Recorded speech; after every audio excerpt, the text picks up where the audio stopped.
my name is Lily Rose Peterson, and my scenario project is research on mosquito-borne illnesses, specifically dengue fever and malaria. I chose this project not only for my interest in medical research, but also because malaria has impacted me personally. My birth father passed from malaria. So, I chose to take it into my own hands and begin research this year. I started reading articles, watching lectures, and I even got to do an interview with a clinic worker in Sierra Leone, an area with a high risk in malaria. To begin my presentation, I would like to start with some general statistics on vector-borne illnesses. More than 2.9 billion people are at risk in 128 countries of catching dengue, with 96 million cases estimated per year. Many of these diseases are preventable through informed protective measures. Now I would like to go to the process of malaria. Malaria is a virus that is caused by Plasmodium, a parasite that is passed by the female Anopheles mosquito. Though the virus can attack other organs, I will be explaining a case with the liver. Once bitten, sporocytes, which is the form of the Plasmodium that is released, will swim through the bloodstream until they reach the liver and further infect the liver cells. These sporocytes will then grow an army known as merocytes. This army will then burst open the liver cells and kill them. This rapid growth will last about 2 weeks. Symptoms of malaria. Symptoms of malaria can take up to 2 weeks after being bitten to show. Once the immune system begins to respond, a flu-like syndrome begins to appear. There are 2 types or classifications for malaria: uncomplicated malaria with symptoms including paroxysm and possible jaundice.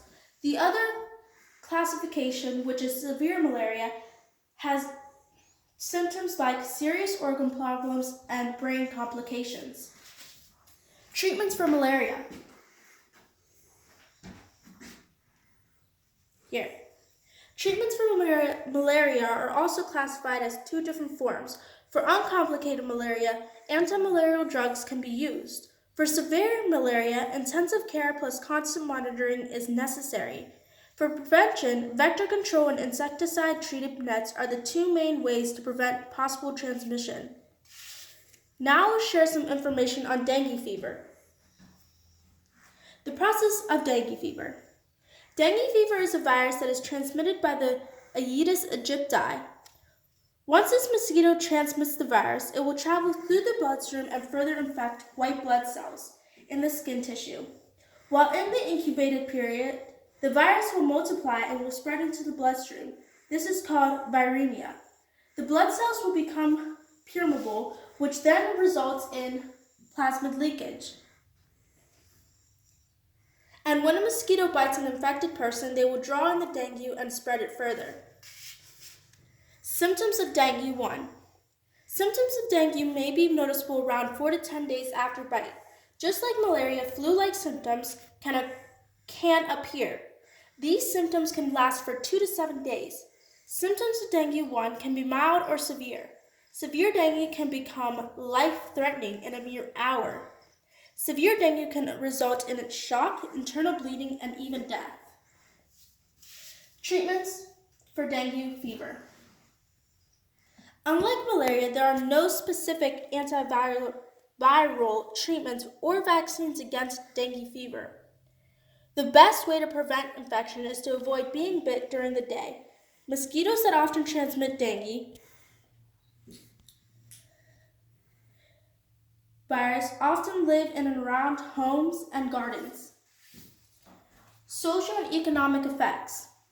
In 2017, total funding for malaria control and elimination reached an estimated US $3.1 billion. In 2018 alone, approximately 405,000 people died of malaria, but the increase in numbers of partners and resources in the last decade has saved millions of lives globally. Costs for families and individuals still are expensive, especially adding the fact some lose work days, which results in loss of income. Interview. This year, I interviewed Ashley Kapler on the topic malaria. She gave insider info such as Pepe doctors are an alternative and they are known to give fake medicines or different drugs to help hopeful patients. She also gave advice on ways to help. She suggested entering the Peace Corps if I or anybody else wanted to have a chance to help areas like Sierra Leone. Organization. Nothing But Nets is an amazing organization that provides nets to countries affected by malaria for further prevention. Due to COVID-19, the school cookie sales I plan to do for donations will not be happening. But that does not mean we cannot still donate to this amazing fundraiser. Hope you enjoyed my presentation and learned something new.